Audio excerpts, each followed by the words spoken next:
और वो स्टॉक है श्रीराम ट्रांसपोर्ट फाइनेंस का। ऑटो नहीं, लेकिन ऑटो कंपनीज को बड़े पैमाने पर फाइनेंस करने वाली ये कंपनी है। आज आप जो एक डी रेटिंग, एक कमजोर रिपोर्ट अशोक लेलैंड की आते हुए देख रहे हैं, आपको पता चलता होगा कि कमर्शियल व्हीकल्स की हालत थोड़ी बुरी है और वहां पर सेल कम होते हुए नजर आ रहे हैं। तो ये भी एक ऐसा स्टॉक है जो इसी सेगमेंट को खास तौर पे फाइनेंस करता है। ट्रक की फाइनेंसिंग करने वाली ये कंपनी है।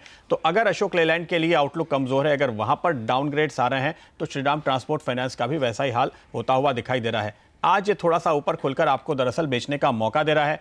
कल का ट्रेड देखिए, पिछले पूरे हफ्ते भर का ट्रेड देखिए, इसमें लगातार कमजोरी देखने को मिली भी है। तो बाजार का ये व्यू साफ तौर पर है कि श्रीराम ट्रांसपोर्ट फाइनेंस और अशोक लेलैंड अलग अलग रास्ते पर जाते हुए नजर नहीं आएंगे, वो साथ में ही चलते हुए आपको दिखाई देंगे इवेंचुअली, और यहां पर बेचने का मौका इसी वजह से हमें दिखाई दे रहा है। श्रीराम ट्रांसपोर्ट फाइनेंस के लिए अगर आप देखें तो इस कंपनी के नतीजों पर अगर आप नजर डालेंगे, पिछली तिमाही में यहां पर ग्रॉस एनपीए करीब 8.5% के आसपास थे।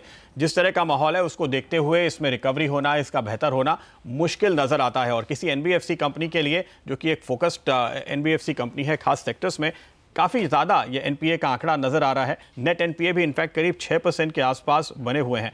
इस क्वार्टर के जो नतीजे आएंगे वो कैसे होंगे, सबसे बड़ा सवाल है। रिजल्ट सीजन में जब आप एंटर हो रहे हैं तो इस क्वार्टर के नतीजों पर अगर आप नजर डालें, जो अनुमान हमने अब तक देखे हैं कुछ एक ब्रोकरेजेस के, एनआईआई ग्रोथ की जो रफ्तार थी वो धीमी पड़ जाएगी, ऐसा मानना है। जो ये 25% के ऊपर ग्रोथ दिखाने वाली कंपनी थी, इस बार 20 के नीचे होंगे, कोई 18, कोई 19, कोई 17, इस तरह के टारगेट, इस तरह के ग्रोथ के आंकड़े एनालिस्ट सामने लेकर आ रहे हैं। तो कमजोर हो गए नतीजे और एनआईएम में 20 से 40 बेसिस पॉइंट का कॉन्ट्रैक्शन देखने को मिलेगा। आपको याद होगा कि एनबीएफसी कंपनीज के लिए पिछला क्वार्टर मुश्किल भरा रहा है और उनके मार्जिन्स पर दबाव पड़ता हुआ नजर आएगा। तो 20 से 40 यानी हम कह रहे हैं कि एक चौथाई से आधे % के आसपास नेट इंटरेस्ट मार्जिन कमजोर होते हुए दिखाई दे सकते हैं, जो एनालिस्ट के अनुमान हमारे सामने आ रहे हैं। इस नजरिए से हमें लगता है कि जो सारी बातें आप देख रहे हैं इस वक्त कमर्शियल व्हीकल स्पेस के लिए, जिस वजह से वहां पर गिरावट आ रही है और वहां पर बिकवाली की बात कही जा रही है, वो सारी चीजें श्रीराम ट्रांसपोर्ट पर भी लागू होती हैं। ये कमजोर शेयर आपको कहां तक ले जा सकता है, ये बड़ा सवाल है। हमें लगता है यहां पर आपको 900 रुपए के टारगेट दिखाई देंगे। देखिए, पोजिशनल कॉल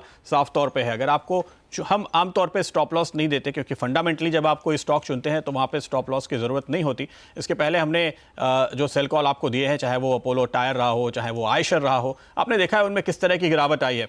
लेकिन यहां पर चूंकि शॉर्ट की कॉल है तो कोई ना कोई लेवल जरूर होना चाहिए। तो 1230 का एक लेवल है, काफी ऊपर है, वहां तक जाने का मौका नहीं दिखता। लेकिन हाँ, यहां से हो सकता है कि 3-4% का बाउंस कभी आपको दिखे। तो 1150, 1160 के लेवल अगर आने वाले दिनों में कभी दिखते हैं तो वो बेचने के लिए और भी बेहतर मौका होगा। वहां पर आपको शॉर्ट कॉल जरूर से लेना चाहिए। ये हमारी कॉल है। रजत, इसके चार्ट पे जरा नजर डालिए, क्या दिखता है आपको श्रीराम ट्रांसपोर्ट में? देखिए, मैं आपके साथ पूरी तरह सहमत हूं, क्योंकि ये डिस्ट्रीब्यूशन पैटर्न कंप्लीट करके अभी नीचे की तरफ जा रहा है। मुझको यही नज़र आ रहा है कि ये एक बार 1050 के आसपास जाने की तैयारी में है, और ऊपर जाने से आप जो बेचने के सलाह दिया है उसमें, उसके साथ भी मैं पूरी तरह सहमत हूँ। बट 1230 के जगह मेरा स्टॉप लॉस ये रहेगा कि मैं 1205 के स्टॉप लॉस लगा के इसको बेचना चाहता हूँ। यही मैं कहूँगा। और ये शॉर्ट कॉल बहुत ही करेक्ट शॉर्ट कॉल है। ये एटलीस्ट टेक्निकली इसमें बेचना ही होता है। बिल्कुल, यहाँ पर और फंडामेंटली भी बेचना होगा, क्योंकि मुझे तो नहीं लगता किसी भी लॉजिक से कि आप अशोक लेलैंड की पिटाई करें और आप कहें श्रीराम ट्रांसपोर्ट अच्छा चलेगा। सुमित, आप क्या देखते हैं इस पे? मैं भी सहमत हूँ आप लोगों की बात से। स्टॉक के अंदर दबाव देखने को मिला, और वैसे भी स्टॉक को अगर हम देखते हैं तो उसका स्ट्रक्चर थोड़ा सा, कोई भी पुल बैक के बाद जो सेलिंग प्रेशर आता है वो हैवीली देखने को मिलता है। और अभी इमीडिएटली स्टॉक ने 1100 का लेवल ब्रेक किया तो ये स्टॉक नीचे में 1050 और 1000 के लेवल्स दिखा सकता है। स्टॉप लॉस मेरा भी थोड़ा सा यहाँ से 1200 के आसपास ही रहेगा। 1200-1202 का स्टॉप लॉस लगाएंगे तो बहुत हो गया, इनफ है सेल पोजीशंस के लिए। 1100 का लेवल टूटते ही 1050 से 1000 रुपए तक के स्तर तो बहुत जल्दी हमको श्रीराम ट्रांसपोर्ट के अंदर देखने को मिल सकते हैं। वीकली चार्ट्स के अंदर ये 200 डीएमए लेवल्स के पास आ चुका है। जैसे ये 200 डीएमए लेवल तोड़ेगा, जो कि 1100 के आसपास का है, तो उसके नीचे क्लोजिंग देखने को मिलते ही इसके अंदर दबाव बढ़ेगा, और फिर हमें जो मैंने टारगेट्स कहे 1050 और शायद 1000, ये बहुत जल्दी हमको हफ्ते 10 दिन या 15 दिन के अंदर ही देखने को मिल सकता है।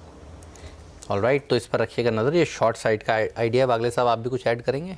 मैंने प्रदीप से कहा था कि 1098 अगर ब्रेक होता है तो आग बंद करके बेचिए, तब तक मुझे कंफर्ट नहीं है। सही बात है, बिल्कुल। और मुझे वो भाव अभी मेरा लेवल आ गया, अभी आग बंद करके इसको बेचिए। 10 रुपए का स्टॉप लॉस लीजिए, 30 रुपए का टारगेट आपका, और ये आपका फंडामेंटल व्यू तो है, तो मैच होना चाहिए। 30 रुपए का टारगेट आज और कल तक मिलना चाहिए। तो उसमें मैं सर एक चीज़ कहना चाहूँगा, आप खोल कर बेच लीजिए।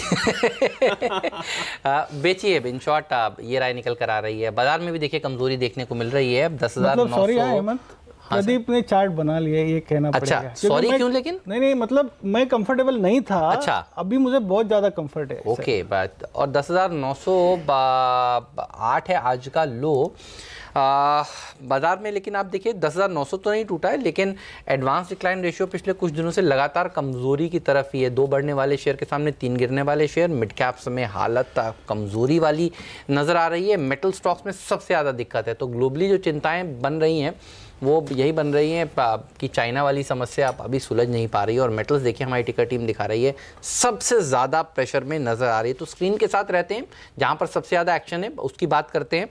रजत जी, कुछ नज़र आ रहा हो मेटल्स में तो बताइएगा। सुमित जी, आप क्योंकि मेटल्स को क्लोजली ट्रैक करते हैं, कमोडिटी बाजार को भी एक मेटल जो बेचना चाहिए, बताइए। पहले मेरे से पूछा है? बिल्कुल आपसे पहले पूछा है, क्योंकि आप फंडामेंटल्स भी पर भी नजर रखते हैं मेटल कंपनियों के। बिल्कुल बिल्कुल, मेटल्स हमारे क्लोजली वॉच पे रहते हैं एनी टाइम, क्योंकि कमोडिटीज में हम मोस्ट ऑफ द मेटल्स को ट्रैक करते हैं। अभी इमीडिएटली जो सेल बन रहा है वो है टाटा स्टील। टाटा स्टील के अंदर हमने दबाव देखा है। स्टॉक पिछले 15 से 20 दिनों में कंटिन्यूसली एक दबाव दिखा रहा है, और आज स्टॉक का विद वॉल्यूम्स के साथ अच्छा प्राइस एक्शन हमको देखने को मिल रहा है। टाटा स्टील के अंदर 463, 464 के जो लेवल्स चल रहे हैं, यहाँ पे सेल बनता है। स्टॉक के अंदर नीचे में जो टारगेट्स हमको देखने को मिल सकते हैं वो है 450 के, और स्टॉप लॉस हम ऊपर में रख सकते हैं 470 के। यानी एक छोटा सा स्टॉप लॉस के साथ सीएमपी पे अच्छा सेल का ट्रेड बन रहा है टाटा स्टील के अंदर। 450 के इमीडिएट टारगेट्स के लिए 450 के अगर लेवल टूटे तो शायद एक गिरावट और भी गहराएगी, और फिर हमें नीचे में 440 से 430 तक के लेवल्स भी देखने को मिल सकते हैं। कि अभी टाटा स्टील आपको बेच देना चाहिए। और देखिए मेटल इंडेक्स है 1.25% नीचे। ध्यान रखिएगा डाउ फ्यूचर क्या संकेत दे रहा है। डाउ फ्यूचर्स ये बता रहा है कि जो सुबह बता रहा था 100 पॉइंट नीचे, इस समय है 250 पॉइंट नीचे। तो एक दिन की छुट्टी के बाद अमेरिका के बाजार जब खुलेंगे तो नरमी देखने को मिलेगी, ये संकेत नजर आ रहे हैं डाउ फ्यूचर्स को देखकर। और एशियाई बाजार तो कमजोर हैं ही।